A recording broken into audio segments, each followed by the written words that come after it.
Hey, what is up guys, Massive here, back to do another video, and today we are back on Tournament Odyssey. Overplayed map, I agree. I know you guys probably get sick of seeing it, but it is a really fun map to play because it doesn't contain many pathing issues. It's a flat map.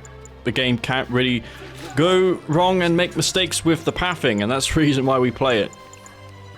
If you have maps with a lot of terrain differences and assets, then yes, it can be awkward at times, but the players usually gravitate towards maps like Arena, Tournament Rift, Odyssey, just due to them being open and it accommodates large armies. Micro is very effective on them as a result of the game being predictable. Anyways, I'm opening up with shadow teams once again. This is a pretty good strategy on this map. I've had success with it, but execution wise in this particular game, I'd have to give it a 2 out of 10. I was really slow and I'm gonna lose my engineers most likely. There's 3 buzzers homing in on those saboteurs. Thankfully though, the assignment egg upgrade does give them an edge over enemy buzzers, but he does scout this now, and I'm not going to be able to capture his spikes like I was planning to. He's going to be queuing a gunwalker and sending it to his tier spike. Yeah, I'm no longer going to be able to do that now. I've been found out. He's even put down a buzzer hive in advance, so I can't bomb his reactor. This is going to be tricky, but I don't want to give in. Usually players would call the GG at this point, but I'm going to give it my best and see what I can achieve. Now, one disadvantage of the buzzer hives is that they aren't a ranged attack defense, so you can run away from them as I'm doing here. Shardwalker going to be pulled away by that saboteur. He is aware of it, that's why he's homing in on that one there. I've got 2 saboteurs. I'm trying to find anything at this point. Those awakens could be helpful. I could EMP his drone platform and send the saboteur in. I'm going to put these shadow teams on aggressive stance so I can camp the buzzer hive. You saw those buzzers that came out were being killed as they were spawning. Both my saboteurs remain. I haven't grabbed anything just yet. He's got a Shardwalker guarding that Tiberium spike. Doesn't want to lose it. And whilst this has been happening, I am queuing harvesters. Got 4 and 1. He's got a tier 2. He's kept his drone platform deployed because I have saboteurs. He doesn't want to move out and risk losing it to the capture, which is fair. He also wants to queue buzzer hives and have one ready just in case. But he has not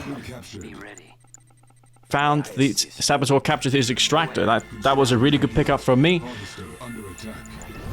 I'm going to get myself a Reaper Harvester. I'm going to send that towards my base. I need to secure any type of advantage that I can get. But yeah, if I had not got that extracted there, things would have been a lot more dire.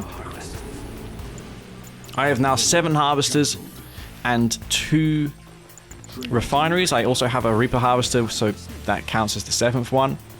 I'm going to send that to my base. The shadow teams haven't bombed anything. The only thing I've done is capture the refinery. I say only, but it's not enough considering this game's been going for several minutes. Building up Scorpion tank, since I suspect he'll go for mechapedes. Remember, we saw a tier 2 on one field, so I'm going to prepare a defense against mechapedes. I expect to see mechapedes come out. I've got another saboteur, and since I know he's going mechapedes, I'm going to take that defensive tower near my expansion. It's very good against enemy mechas. I maintain control of both of my shadow teams. I can use them later on to deal with disintegrators if he decides to build them against my tanks. But my tanks, once upgraded with Dozer Blades, are going to be able to withstand the descents. They're not going to be taking any crush damage. And the first of the mechapedes are out. I've got 12 tanks using those shadow teams just for a bit of recon.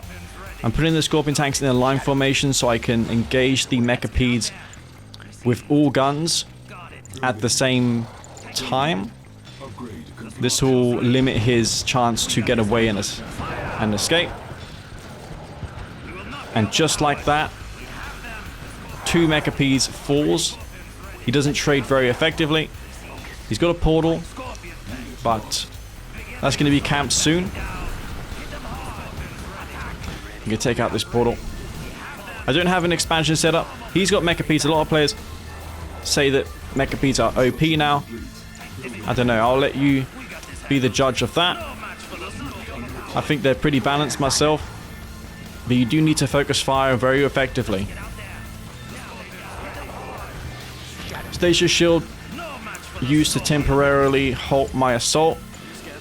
I'm queuing harvests at this point. I'm setting up my third. Lightning Spike comes down. That's not going to be too effective, however. The Scorpion tanks are now upgraded with the Dozer Blade, so they're going to have 20% more armor. They're going to be boasting a nice armor advantage. Got one low shadow team. Going to camp this portal. Look at the range on it. It's a bit more than the base game. I can even crush those descents with my scores, but I have bigger fish on my mind here. I'm going to try and hunt these mechapedes down and try and close it out. He only has one left. I'm confident I can swarm into this base and take out the remainder of his forces. I'm phoning a lot of resources now. I'm taking to tier 3, so ultimately that opening with the shadow teams, which looked like a complete disaster, is going to win me this game. I'm going to be able to take it by storm, and that is going to be GG.